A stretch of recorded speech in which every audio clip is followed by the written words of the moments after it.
तो राजस्थान की जलवायु की तो हम लोग बात करने वाले ही हैं। इसके साथ साथ देखिए, आप लोग जैसा इसके अंदर लिखा हुआ है मैं बोलता हूँ उसको समझ लीजिए, और वैसे के वैसे आपको इसके नोट्स तैयार करने हैं और उनको आप लोग एक दो बार अगर रीड करोगे तो आपका ये टॉपिक क्लियर आसानी से हो जाएगा। कोई ज़्यादा खास ज़्यादा टफ टॉपिक है नहीं, लेकिन प्रश्न यहाँ से आने की संभावना काफ़ी रहती है। ठीक है, तो आपको इतना पता होना चाहिए कि इस वायरस के समय केवल परीक्षाएं स्थगित हुई हैं, रद्द नहीं हुई है। इस बात को भी ध्यान में रखना है कि भाई ये ऐसा नहीं सोचना है कि पता नहीं परीक्षा कब होगी, हमको उससे कोई मतलब है। तैयारी जारी रखें, परीक्षाएं होनी है जो हो जाएंगी। ठीक है, देखिए आगे तो जलवायु की हम लोग बात करें राजस्थान की, तो राजस्थान का जो अधिकांश भाग है वो कर्क रेखा के उत्तर में है। ठीक है, जो कर्क रेखा 23.5 डिग्री उत्तरी अक्षांश है और 23.5 डिग्री उत्तरी अक्षांश जो रेखा है उसको कर्क रेखा कहा जाता है।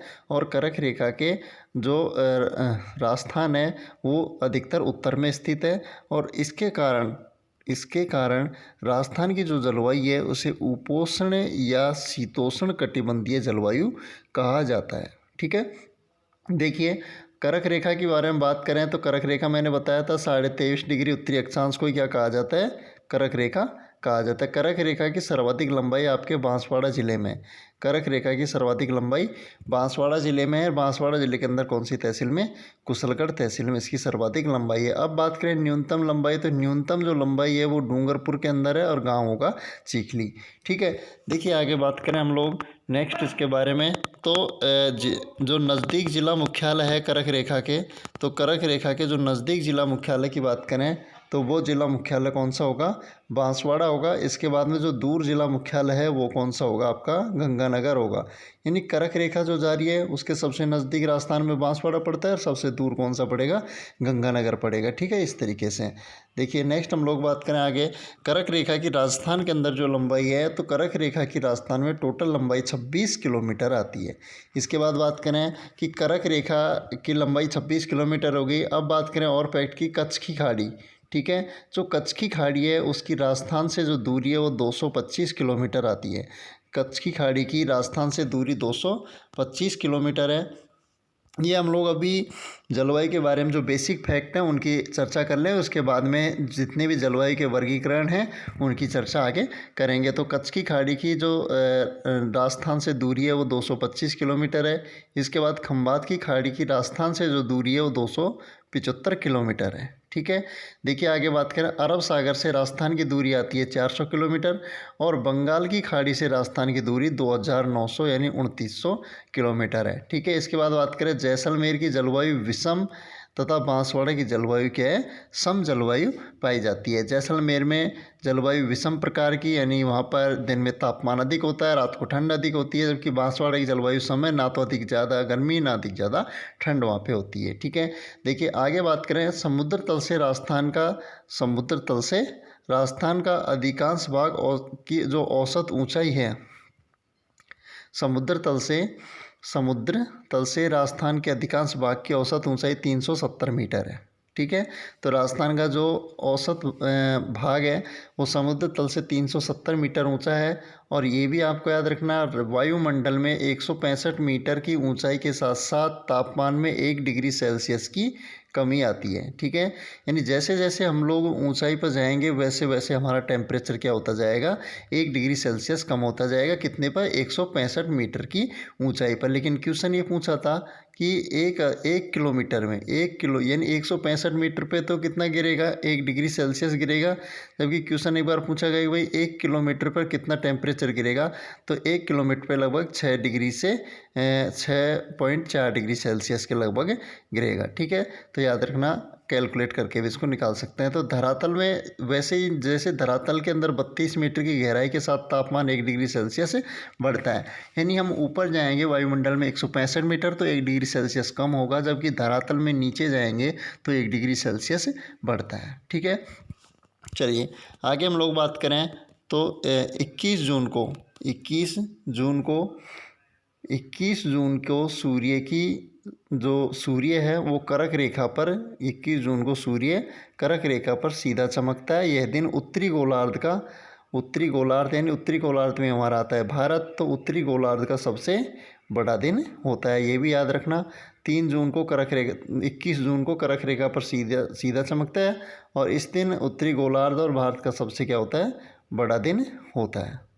देखिए इस तरीके से अब मान लीजिए हमारी पृथ्वी है और हमारी पृथ्वी के बीचों बीच होकर जो भूमध्य रेखा जा रही है, तो भूमध्य रेखा के उत्तर वाला भाग तो कहलाता है उत्तरी गोलार्ध और इसके दक्षिण वाला भाग कहलाता है दक्षिणी गोलार्ध कहलाता है। ठीक है, तो सूर्य कर्क रेखा हमारी यहाँ होके जाती है और यहाँ होके मकर रेखा जाती है। तो 21 जून को कर्क रेखा पर सूर्य सीधा चमकता है और 21 जून को कर्क रेखा पर सूर्य सीधा चमकेगा, तो ये भारत है यानी उत्तरी गोलार्ध का सबसे क्या होगा, बड़ा दिन होगा और रात सबसे छोटी होगी, ये भी याद रखना। यानी जिस दिन दिन सबसे बड़ा होगा उस दिन रात सबसे छोटी होगी। तो भारत का सबसे बड़ा दिन होता है 21 जून को और छोटी रात भी 21 जून को। और 21 जून को जो दक्षिणी गोलार्ध है, 21 जून को जो दक्षिणी गोलार्ध है इसका सबसे छोटा दिन और उत्तरी गोलार्ध का सबसे बड़ा दिन होता है।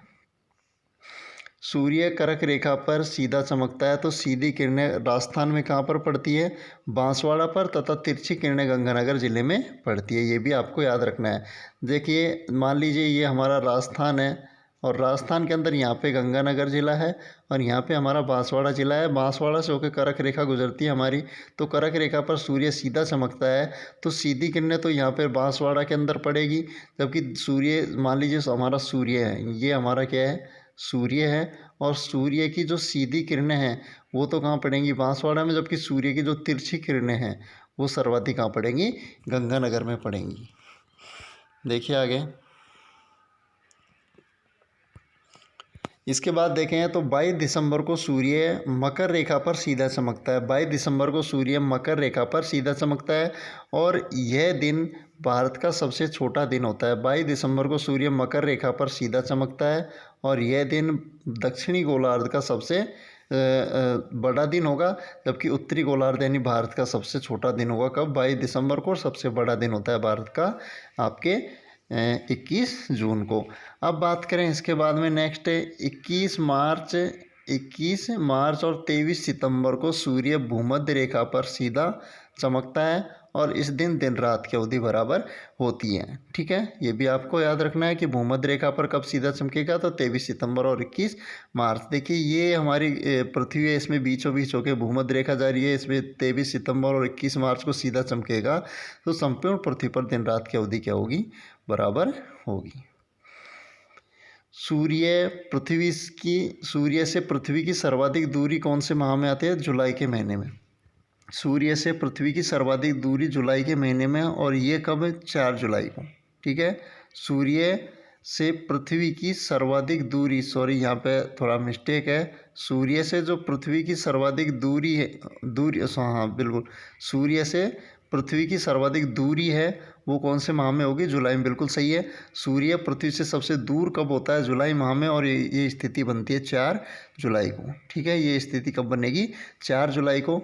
अब ये सबसे दूर है सूर्य किससे, पृथ्वी से, तो दूर हो गए तो इसको बोला जाएगा अपसौर। ये स्थिति क्या कहलाती है, अपसौर कहलाती है, ये भी आपको याद रखना है। ठीक है, ऐसे पूछा जाए कि सूर्य से पृथ्वी की सर्वाधिक दूरी कौन से महीने में होती है, जुलाई में सबसे दूर होगा, दूर यानी अप।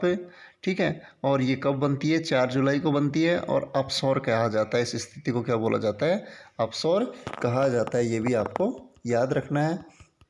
इसके बाद में नेक्स्ट हम लोग बात करते हैं तो राजस्थान का औसत वार्षिक जो तापमान है, राजस्थान का औसत वार्षिक जो तापमान है वो होगा आपके 37 से 38 डिग्री सेल्सियस। राजस्थान का जो औसत वार्षिक टेम्परेचर है वो होता है 37-38 डिग्री सेल्सियस, जबकि राजस्थान में औसत वर्षा होती है लगभग 57.5 सेंटीमीटर के लगभग। ठीक है, देखिए आगे नेक्स्ट हम लोग बात करते हैं, तो बेसिक चीज़ें ही पढ़ते रहे अभी। तो देखिए तापमापी जो यंत्र है उसको बोला जाता है थर्मामीटर। तापमापी यंत्र है उसको बोला जाता है थर्मामीटर बोला जाता है, जिससे हमारा तापमान मापा जाता है, तापमान। तो सर्वाधिक गर्म महीने हैं हमारे यहाँ पे मई और जून। ठीक है, सर्वाधिक गर्म महीने कौन से होंगे, मई और जून। और जो सर्वाधिक जो ठंडे महीने हैं, तो सर्वाधिक ठंडे महीने होंगे दिसंबर और जनवरी। ठीक है, इसके बाद में राजस्थान में थार के मरुस्थल का औसत तापमान कितना रहता है, 22 डिग्री सेल्सियस। और वैसे तापमान औसत कितना रहता है 37 to 38 डिग्री सेल्सियस, अभी जो मैंने आपको बताया था। ठीक है, सर्वाधिक तापमान का समय साय 3 बजे। याद रखना है कि हमारे दिन के अंदर टेम्परेचर देखें तो सबसे ज़्यादा टेम्परेचर किस टाइम पे होगा, तो वो होगा दोपहर बाद 3 बजे के लगभग, और सबसे कम टेम्परेचर होता है वो सुबह 5 बजे के लगभग होता है। ठीक है, ये भी आपको याद रखना है। तो तापमापी यंत्र थर्मामीटर, गर्म महीने मई जून, ठंडे महीने दिसंबर और जनवरी। और राजस्थान में थार के मरुस्थल का औसत तापमान 22 डिग्री सेल्सियस। सर्वाधिक तापमान का समय साय 3 बजे और न्यूनतम तापमान का समय सुबह 5 बजे का होगा। दैनिक तापांतर की हम लोग बात करें तो दैनिक तापांतर के अंदर सर्वाधिक जो आपका दैनिक तापांतर वाला जिला है वो होगा कौन सा, जैसलमेर। सर्वाधिक दैनिक तापांतर वाला जिला कौन सा होगा, जैसलमेर। ठीक है, दैनिक तापांतर की हम लोग बात कर रहे हैं तो सर्वाधिक जिला कौन सा होगा, जैसलमेर के अंदर, और न्यूनतम कौन सा होगा, डूंगरपुर। यानी दिन के अंदर तापांतर की बात करें तो जैसलमेर में गर्म दिन होता है, रात होती है ठंडी। और न्यूनतम बात करें तो सबसे कम जो टेम्परेचर का जो अंतर होगा वो होगा डूंगरपुर ज़िले के अंदर। ठीक है, आगे बात करें सर्वाधिक स्थान की बात करें, दैनिक तापांतर किस स्थान पर दैनिक चूरू के अंदर सर्वाधिक होगा। इसके बाद बात करें न्यूनतम स्थान तो माउंट आबू में दैनिक तापांतर सबसे कम होता है स्थानों की अगर बात करें तो। आगे बात करें सर्वाधिक वर्षा राजस्थान के अंदर बात करें तो जुलाई और अगस्त के महीने में होती है। राजस्थान सबसे ज़्यादा जो वर्षा होती है हमारे वो होती है जुलाई एवं अगस्त के महीने में सबसे ज़्यादा क्या होती है, वर्षा होती है। ठीक है, इसके बाद देखिए नेक्स्ट हम लोग बात करें तो सर्वाधिक वर्षा वाला स्थान है माउंट आबू। ठीक है, माउंट आबू आपका सिरोही ज़िले में आता है और ये राजस्थान का सर्वाधिक वर्षा वाला स्थान है। तो इसे राजस्थान का बरखोयांश भी कहा जाता है, राजस्थान का बरखोयांश और राजस्थान का शिमला भी कहा जाता है। शिमला हिमाचल प्रदेश की राजधानी है। वैसे बात करें आगे सर्वाधिक वर्षा वाला संभाग तो सबसे ज़्यादा वर्षा कौन से संभाग में होती है, कोटा। और सबसे कम यानी न्यूनतम सबसे कम वर्षा वाला संभाग कौन सा है, जोधपुर, जो कि राजस्थान का सबसे बड़ा भी संभाग है और सबसे कम वर्षा वाला भी संभाग है। ठीक है, ये ऐसे भी आपको याद रखना है। ठीक है, आगे देखिए नेक्स्ट बात करें सर्वाधिक वर्षा वाला जिला है झालावाड़।